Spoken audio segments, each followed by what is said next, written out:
Shalom. Call halal Yahweh Bashem Abishai Bashem Rakakudash. Double honors unto the apostle elders.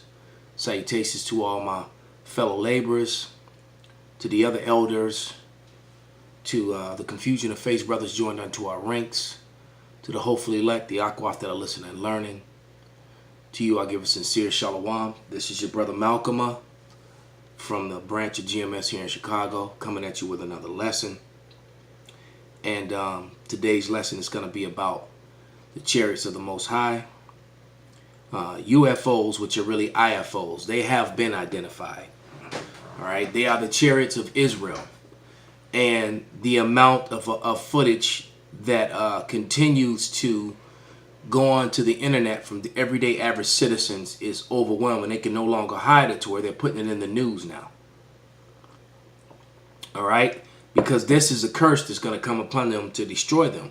And this is also going to be the deliverance of the remnant of Israel. Not all of Israel, only the remnant, as the Bible says. So without any further ado, we're going to play some of this footage.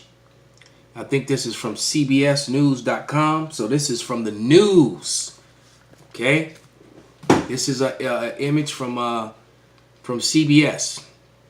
Okay. Which is public information. All right, I do not own this footage. I'm not profiting from this. All right, except maybe spiritually.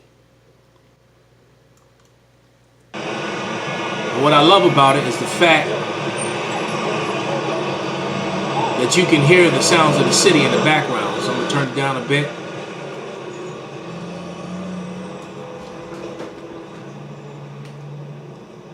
All right. And let's get the first scripture, which is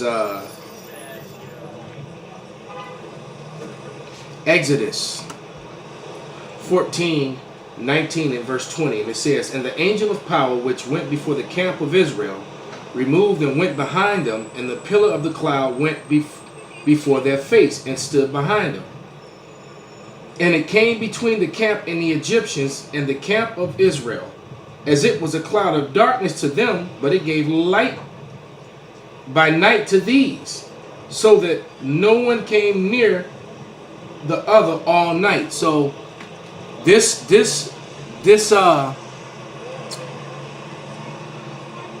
chariot was able to hover over millions and millions of people. Okay? And as it was doing so, it cloaked those millions of people in darkness to the Egyptians, but the Israelites could see.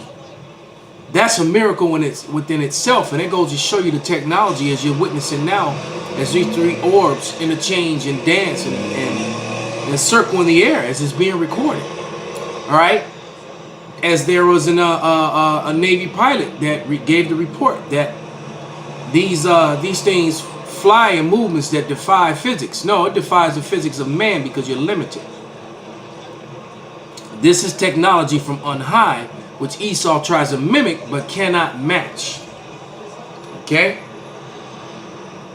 Exodus 14:24. "And it came to pass that in the morning watch, Yahweh looked unto the host of the Egyptians through the pillar of fire and a cloud, and troubled the host of the Egyptians." All right. So the Lord was observing. He could observe what was going on from a distance, man. All right. These chariots are weapons of war, of the Lord's war and the deliverance of Israel, but they don't have the orders to engage. But there are a couple accounts when they were allowed to engage, which we're going to read one. But this is Jeremiah 14:13. And it reads, "Behold, he shall come up as the clouds, and his chariot shall be as a whirlwind." What are those doing? They're twirling in the wind, man. All right? Three orbs. Enough to where it made the news, man. Okay? "His horses are swifter than eagles. Woe unto us, for we are spoiled." Because when those things go into combat mode and they come down and you see how big they are, they could actually change size, shape, and form. and they have weaponry. Hey, that's why Esau mimics it in his movies. Movies like War of the Worlds, you know, Battlefield LA, movies like that. All right, and as the scriptures say, you know, the Lord disguises them sometimes as clouds. Man, let's get that. Okay, so let's go to Psalms.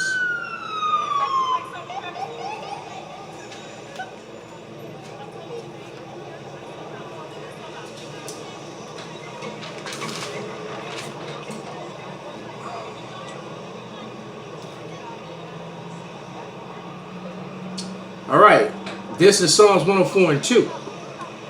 And it says, who covers thyself with the light as with a garment, who stretcheth out the heavens like a curtain. All right. It said, who layeth the beams of his chambers in the waters, who maketh the clouds his chariots, who walketh upon the wings of the wind. All right. Those are cloaked in light. They're up in the clouds. And they walketh upon the wings of the wind, man. So what is it? What we're looking at? Balloons? Yeah. Yeah, those are balloons, all right. Who has binoculars? Okay. I can't see. And that's what I love about footage like this, because you got citizens. Damn near everyone has a cell phone. Hell, you even got homeless people that have cell phones, man. And people start recording when they see things. And all over the planet, you're getting recordings of images like this. You can't get around this, man. Okay? Hey, and sometimes those chariots show up in times of war. So let's get that into account. All right? This is 2 Maccabees, the 5th chapter. All right? Starting at verse 1. About the same time, Antiochus prepared a second voyage unto Egypt. And then it happened that through all the city for the space almost 40 days, there was seen horsemen running in the air. See, they call them horsemen, chariots. Okay? In cloth of gold and armed with lances like a band of soldiers. And the troops of the horsemen arrayed, encountering and running one against another with shaking of shields, and the multitude of pikes, drawing swords and casting out darts. Those are like those lightning rays. Glittering of golden ornaments and harness of all sorts. So they were firing like energy weapons down unto the, you know, down onto the ground, man. You can see these things. All right. So you got to remember, these were ancient men trying to describe what you're looking at now on the screen best way they could. Okay. Imagine that. Now it looks like there's a fourth one that came into the picture now. Okay, he widened the lens. There's a fourth one in the frame now. Okay, and these things that said they were seen darting throughout the air, firing darts and lightning, glittering beams of gold, man. What else could that possibly be? And you got to remember, the Lord left on a chariot. He's going to return on a chariot. And when he returns, it's going to be great destruction. This is a Revelation. Wow, and everybody's getting excited about it, man. And these people will never forget this all their lives, man. And it'll get played off, you know. It made mainstream media, but it didn't make, you know, that big of a deal, because this is probably the first time many of you are seeing it. Okay, but this is our Revelation 1:7. Behold, he cometh with clouds, and every eye shall see him, and also they which pierced him. All the kindreds of the earth shall wail because of him. Even so, amen. And see, these people aren't wailing yet because they aren't attacking and destroying. All right, because those same things are going to come also and pick up the Israelites, man, all over the world, wherever they're scattered to. Okay, then he had to zoom out and show you the people. It says all people. Let me read that again. It says, and every eye shall see him, and they also which pierced him. So everyone's going to be looking up like that, man. Everyone's going to be looking up.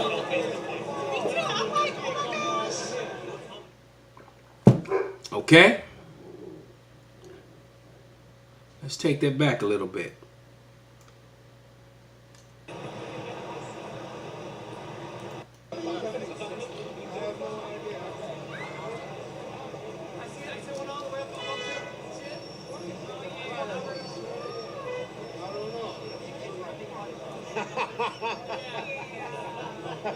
Yeah, they're laughing now, cry later. And see, you can hear it, and the people who giving the explanations sounds like the Edomites. Okay, so the cameraman decides to look upon the people and focus in on the people because they're so amazed at what they're all looking at. They're all looking up into the skies, man. Okay, this is Zechariah 5:1. It says, "And I turned and lifted up my eyes, same as they're doing, and looked, and behold, a flying roll. And he said unto me, What seest thou? And I answered, I see a flying roll. The length of it 20 cubits, and the breadth of it 10 cubits. Then he said unto me, This is the curse. All right, this is the curse that goeth forth over the face of the whole earth. For everyone that stealeth shall be cut off on this side according to it, and everyone that sweareth shall be cut off as on that side according to it." So, who stole America? Where are they at? It says, "He who stealeth." Who's been the biggest thief on the face of the earth? Claiming technology, claiming lands, claiming people. Esau, Edom, the so-called white man. So much to where he's now making protocols for his military when they see and deal with these things. Let's see if I can find that video. Actually, no, it doesn't want to pop up.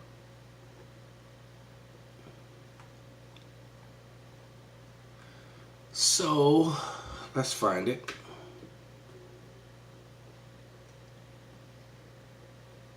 Because it was there.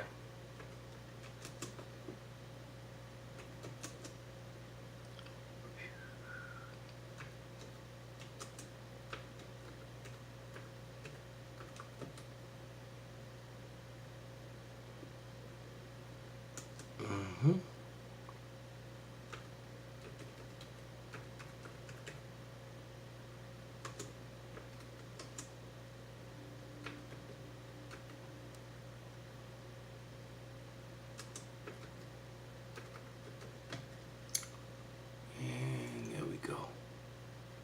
All right. Wow. Oh, that's why. Salakia. Like, what the hell is that? Esau mail to make you jump through hoops just to get to this video. Navy is preparing new guidelines for pilots on how to report sightings of UFOs.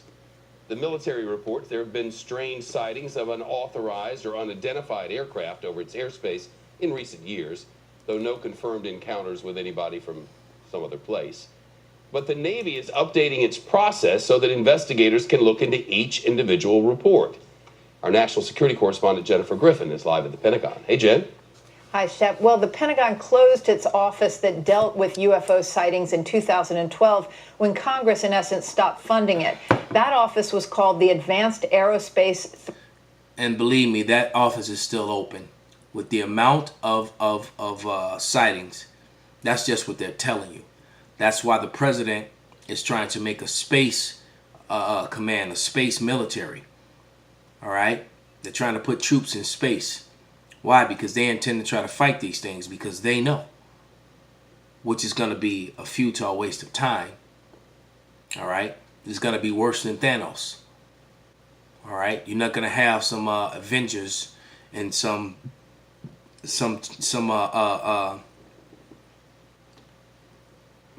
Me Too feminist chick fly from outer space and defeat, man. Threat identification program. Now, after a series of unusual encounters by Navy jets, like this one in 2017, showing an F-18 Super Hornet encountering an unidentified object, the Navy has decided it needs to codify how its sailors and pilots record such unexplained events. See, it means it needs to control. Codify. I'm going to have to look that word up. Sounds like a word that means control. Let's look that up now. I'm curious. Let's sounds like control.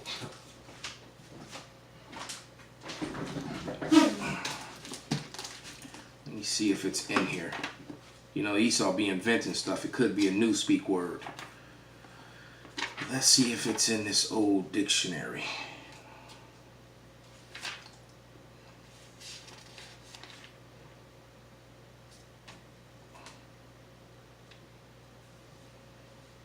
Codify.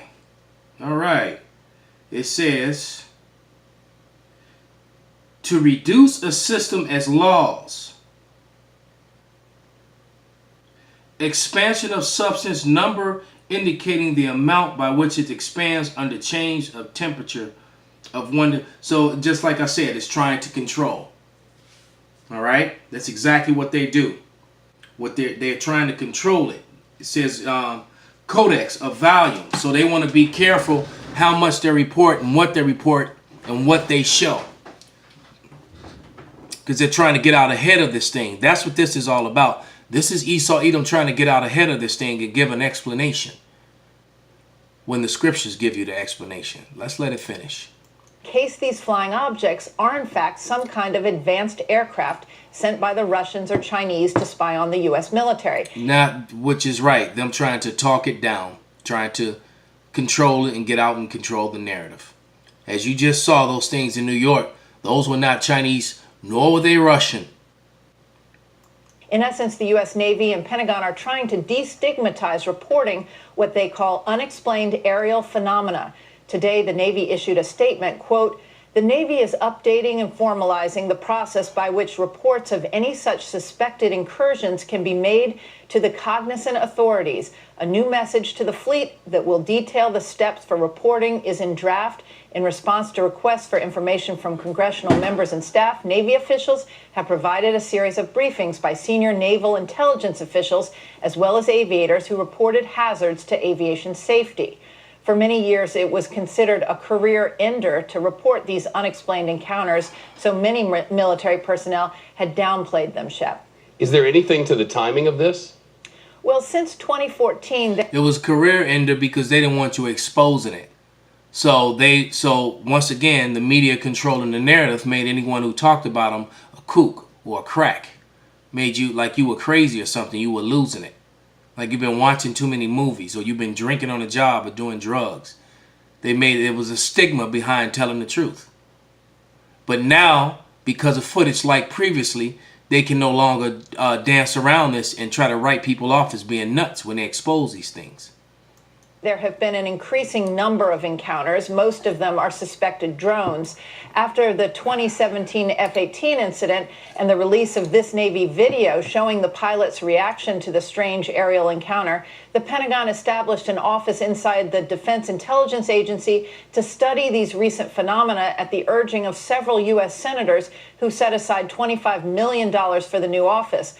Among the incidents closely studied was an aerial incursion involving the USS Nimitz aircraft carrier strike group, which lasted several days and involved what pilots described as aircraft that flew in a manner that defied physics. So there you go. So they're admitting it at the same time. This is the old typical confirm nor deny. This is what they used to tell us. When we were asked on the installation where one of the installations where I served, in the presence of certain, if any civilians, anyone asked us about the presence of certain weapons, we were told to we can neither confirm or deny, and that's basically what she's doing right here. All right, that's the safe answer to give. I can neither confirm or deny, which is that's a word that I'm looking for, plausible deniability, I believe. So with that, I hope this was a edifying lesson. Call halal, Yahweh by Shem Shai, by Shem Rakak Wadash, Wa Abba Babal.